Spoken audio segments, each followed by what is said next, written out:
코로나 바이러스 감염률이 연일 신기록을 쓰고 있는 미국에서는 이번 주 땡스기빙 데이까지 겹치면서 앞으로 더 걷잡을 수 없는 사태가 오는 게 아니냐 이런 예측이 나오고 있습니다. 그래서 연방정부뿐 아니라 각 주별로도 땡스기빙 데이 연휴를 맞아서 여행이나 친지 방문을 자제하라 이런 권고를 하고 있지만 글쎄요, 이게 그렇게 잘 지켜지지는 않을 것 같습니다. 그래서 오늘 이슈플러스에서는 땡스기빙 데이 연휴를 앞두고 얼마나 되는 사람들이 이동할 예정이고 뉴욕주에서는 어떤 제한 조치들을 내놓은 상태인지 자세히 알아보겠습니다. 오늘도 김성진 기자 나왔습니다. 연휴 시작도 전인데 지난 주말을 기해서 미국 내 여행객이 급증했다는 보도가 나왔어요. 어느 정도 상황이었나요? 교통안전청의 발표에 따르면 지난주 목요일부터 일요일까지 나흘 동안 매일 90만 명 이상의 승객들이 항공기를 이용한 것으로 나타났습니다. 이것은 미국 내에서 코로나 바이러스 확산이 시작됐던 지난 3월 중순 이후 4일 연속으로 가장 많은 여행객이 발생한 것인데요.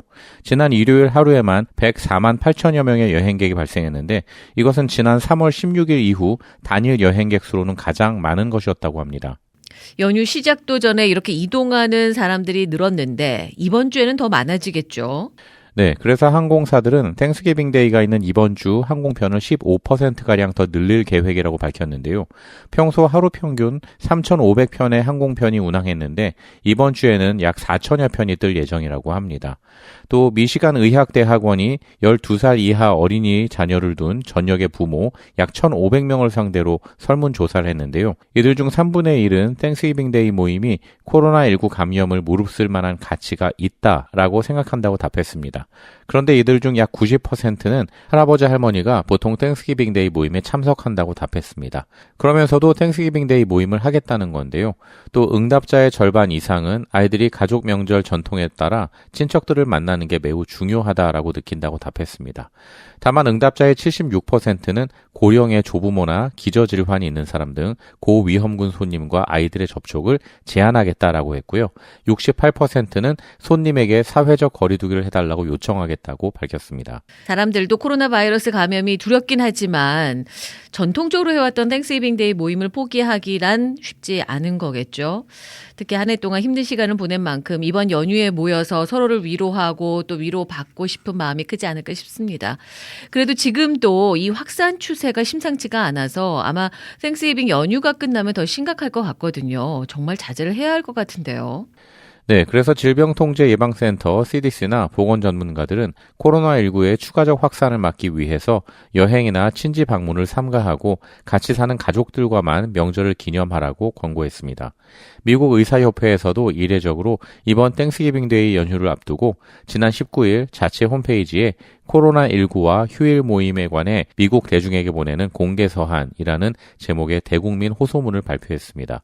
협회 측은 모두가 지쳐있고 가족 친지와 함께 축제를 즐기고 싶겠지만 심각한 위기를 고려해 마스크를 쓰고 물리적 거리를 지키면서 손을 씻는 책임감 있는 명절을 당부한다라고 밝혔습니다. 그렇습니다. 아무리 1년에 한 번 온 가족이 모이는 시간이지만 올해는 되도록이면 자제를 해야 할 것 같은데요.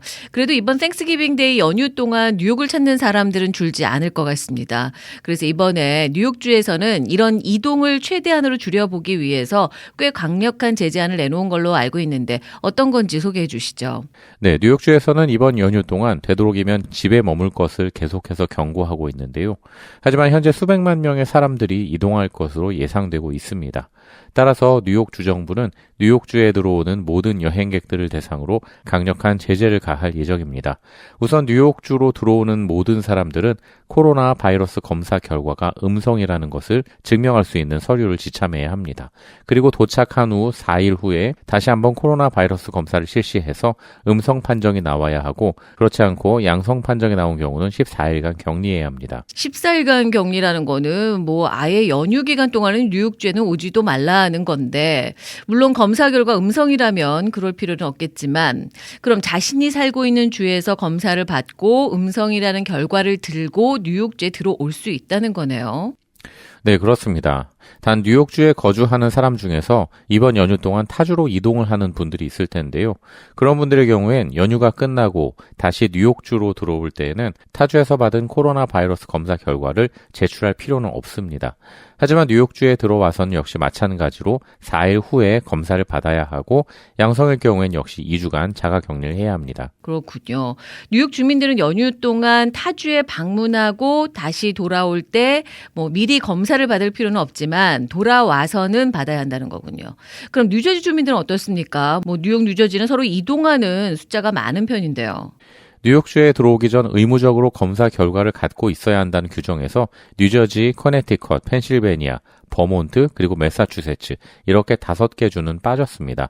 따라서 이곳에 사는 분들은 뉴욕주에 방문 시 미리 검사를 받고 음성 결과를 제시할 필요는 없습니다. 그렇군요. 뉴저지 사시는 분들은 예외라는 거고, 그럼 이런 여행객 단속은 어떻게 이루어진다는 건가요? 쿠오모 주지사의 발표에 따르면 이번 단속은 항공사들과 포트 오소리티, 항만청에서 담당하고 있습니다. 항공사들은 이미 승객들을 대상으로 이런 정보를 제공하고 있고요. 항만청 직원들도 이 부분에 대해 인지하고 현재 승객들을 대상으로 검사를 시행하고 있습니다. 특히 검사 직원들은 해당 승객이 출발한 지역과 연락해서 검사 결과 확인까지 하고 있는 것으로 알려졌습니다. 단 이번 검사는 모든 승객들을 대상으로 이루어지는 건 아니고요. 아직까지 얼마나 자주 하고 있는지도 사실 알려지진 않았습니다. 쿠오모 주지사는 방문객에 대한 코로나 검사 결과 소지 여부 조사를 위해서 드블라지오 시장과 뉴욕시경의 협조를 논의하고 있고요. 또 뉴욕에 있는 공항에 주 방해군 투입을 늘릴 계획인 것으로 알려졌습니다. 네, 물론 뉴욕주에서 강력하게 모든 방문객들을 대상으로 코로나 검사 의무 규정을 시행하는 건 아니겠지만 혹시나 주변에 이번 연휴 동안에 타주에서 방문하는 분들이 있거나 또 타주로 방문할 계획이 있으신 분들은 꼭 기억하시기 바랍니다. 오늘 이슈 플러스에서는 땡스기빙데이 연휴를 앞두고 뉴욕주에서 시행하고 있는 여행객 대상 코로나 바이러스 검사 의무 규정에 대해서 알아봤습니다. 지금까지 김성진 기자였습니다.